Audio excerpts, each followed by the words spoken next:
And I'll share a quick story before I throw it to Mark for our next one. I shared this yesterday in our coach workshop. I had the opportunity to go watch a Team USA basketball practice, their development team, a number of years ago, where Coach Popovich was coaching them. And they started out with just a very simple 5-on-0 weave, 3-on-2 transition back. And Pop just said, hey, no travels, no missed layups, no missed passes. The ball doesn't touch the floor on the way down, go. And it was an absolute mess. There are players like Aaron Gordon and Julius Randle and D'Angelo Russell that were missing passes, traveling. There weren't 5 players getting on the floor. They didn't know who was getting back on defense. It was an absolute mess.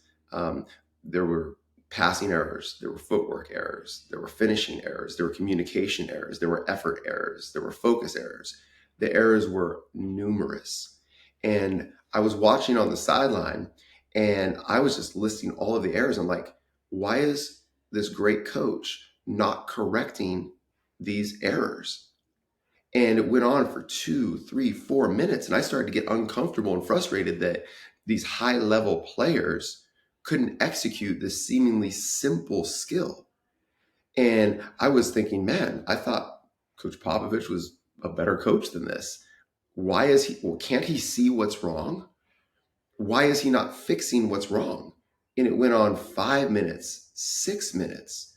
And I started to think, maybe he's not that good of a coach. Maybe he's just had Tim Duncan his whole career. I was like, I could go out and I could go and coach 20 different things right now. And I was feeling a lot of pride that I knew I could go and coach all the things that I saw. Then after 8 or 10 minutes, much longer than I would have been comfortable allowing the mess to take place, Popovich walks out in the middle of the floor. D'Angelo Russell had the ball at that point. He looks him in the eye. He said, are you a leader? And D'Angelo Russell kind of looks around like who, me? And Pop's like, yeah, you. Are you a leader? And D'Angelo Russell said, yeah, I'm a leader. And he went down the line, 3 or 4 players. Aaron Gordon, are you a leader? Julius Randle, are you a leader? And everyone said, yeah, I'm a leader.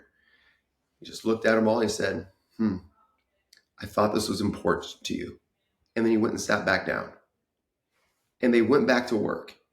And everything changed, right? Their footwork improved, their passing accuracy improved, their communication improved, their effort improved, their finishing, every skill improved when he identified one thing to focus on instead of correcting everything. And that's the simplicity lens. That's the simplicity razor, is identifying what's the one thing that will make unbelievable impact across everything. That's what a SAVI coach does, is they eliminate the coaching of everything. This is one of my favorite verses in the Bible. It's in Proverbs. It says, where there is no vision, the people perish. And vision and clarity lie in simplicity. When you coach everything, you end up coaching nothing.